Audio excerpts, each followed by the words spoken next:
Hello dreamers! It's a bit strange today to make this video without an iPad, and especially because there is a comic and an art book. But why? Today we won't do the usual tutorial. Today I'll tell you a little about my story. Some of you ask me what my creative path is. In short, how I create everything you see on my channel or on Instagram, which if you are not subscribed to, I invite you to take a look at it. Before continuing in today's video, I thank you for the support. I'm happy that the community is growing and I feel your thought close to me. I read it from your comments. Today it will be a little more emotional and I hope it helps you to know me better and what has been a bit of my artistic growth path. Please like, comment and subscribe if you want.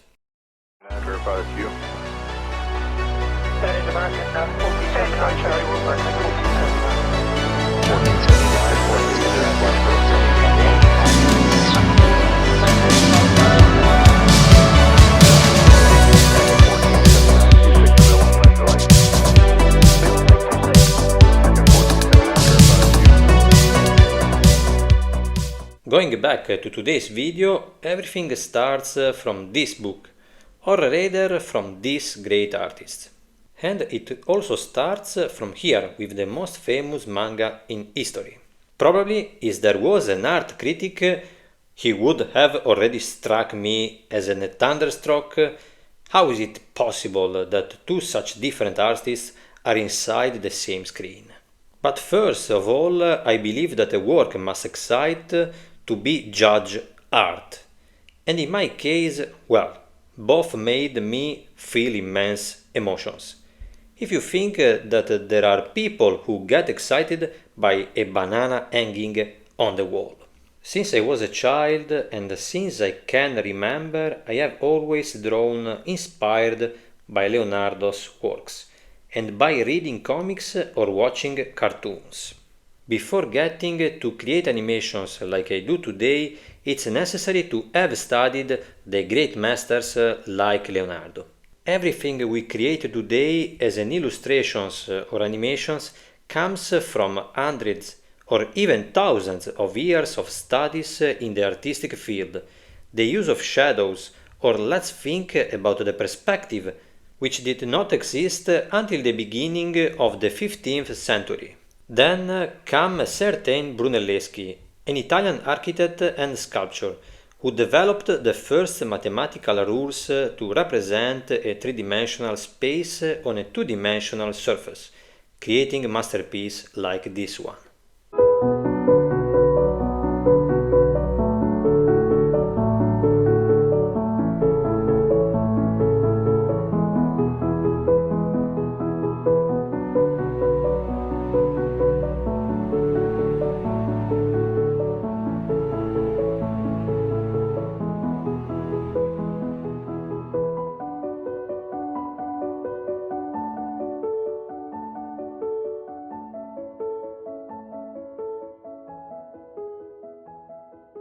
I thought it was my duty to tell you and show you that Italy is the country with the highest artistic concentration in the world in relation to its size, and how it's defined as the cradle of the Renaissance. But before I forget what I was talking about, let's move on. Leonardo, one of the great masters of Renaissance art, was the first to enter my artistic life. And for this reason I'm very fascinated by his essence before his works. Before being an illustrator, he was a genius. He was perhaps the first to embrace art and science. We all know his inventions, but above all his intuitions that 500 years ago were unthinkable for ordinary people. Imagine the fascination that it must have had to know an artist like this when I was a child, discovering him through his works, but also these sketches like this, where we find the study of perspective and light. The perspective lines that we find here, we can find them in our projects on Procreate.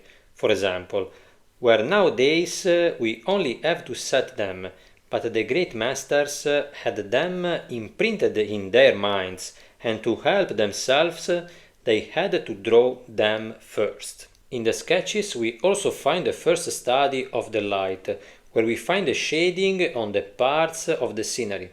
An in-depth study that has given us timeless works that we will still admire today and are timeless. But from a static image there are many factors that arise. For example, with the study of the shot you can learn directorial skills to use in our cartoons a bit like if it were a storyboard. Obviously, at the time of Leonardo there was no thought of creating cartoons, but the idea of creating movement within a static work was definitely very sought after. The study of the history of art, besides being a delight for the eyes, stopping to admire incredible works is fundamental to give us the illustrative basis on lights, shadows, etc. This helped me a lot in my creative growth path. Before drawing, in observing what surrounds me, from the paintings of the great masters to the monuments, training my mind to become like a camera that then puts together many images to create something new. Look, for example, at the colors here. The contrast of colors between foreground and the background is incredible, and in my mind is inspired to maybe create a whole new world with maybe a giant walking inside it, and add a boat or some fish in that water. The study of human anatomy is very important to master your creative process in the field of animation. We must know the structure of the body, the muscle, the joints very well to make our characters move in the right way and with the right timing. Leonardo was also a true forerunner in the field of anatomy. In addition to studying the body and its movements, he was one of the first to dissect bodies to carry out internal studies to understand the functioning of this perfect machine that is the human being. And the sketches of these studies have reached us today. Maybe it will seem strange to you, but when I was a child, in addition to being fascinated by the flying machines designed by this genius, I also very interested in this whole part of the study of the body, and I'm very happy because it helped me a lot to get to have mastery over the characters that I draw or move in my cartoons. When I was a kid, I watched a documentary about the history of this work by Leonardo, The Last Supper. Here the artist experimented with a new technique to paint his work. Instead of using the classic fresco technique, where you have to be quick in painting because the paint is spread when the plaster is fresh, to imprint the colors once dry. Leonardo painted dry to ensure he had more time to take care of the details of this masterpiece. After only a few years, however, the work began to deteriorate because it was very fragile, as the colors were practically just resting on the wall. As if you were to make a tattoo with a marker, a little water would be enough to erase it. But perhaps it's precisely for this reason that this work with its fragility is so admired. Going back to that little boy who listened to that story, imagine an artist who goes against everything that had been done up to that moment by experimenting with a new technique. He gave us a work that in its fragility is immortal.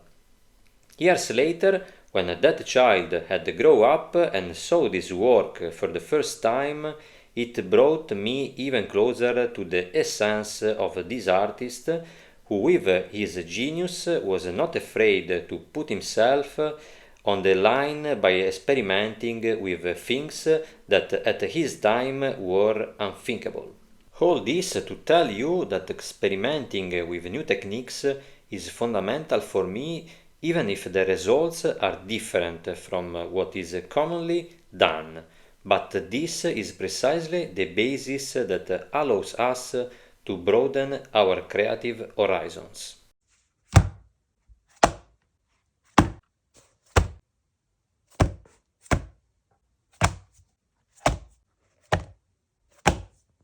But let's go back to our times.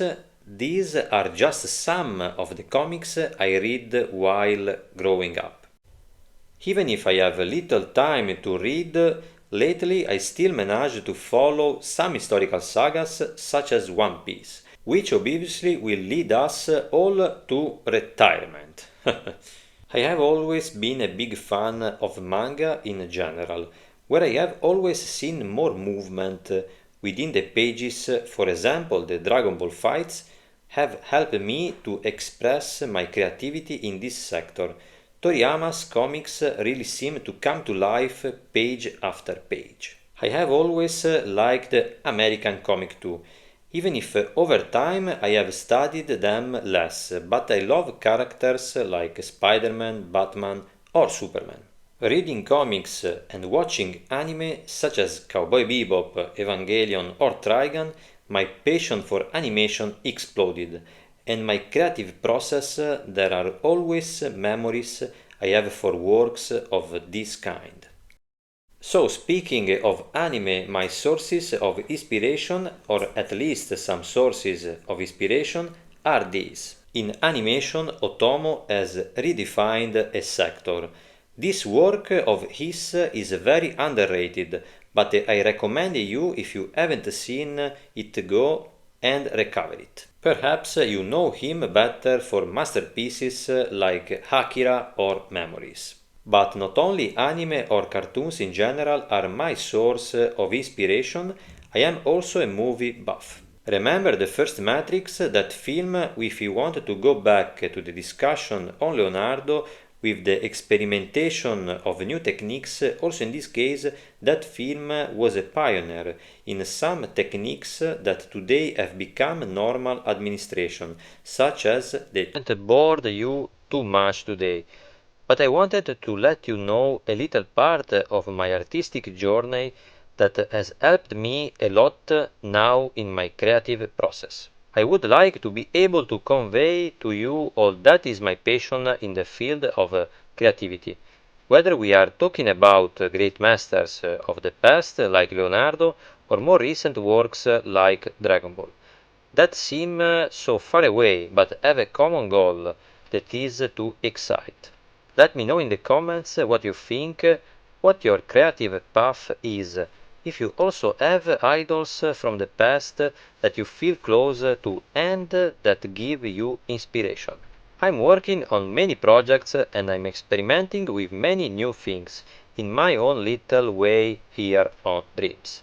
I certainly don't want to compare myself to masters of the past, but if you feel an emotion watching what I do, it's very important to me. And I hope that today's video has also given you the chance to get to know me better. Thank you so much for watching, and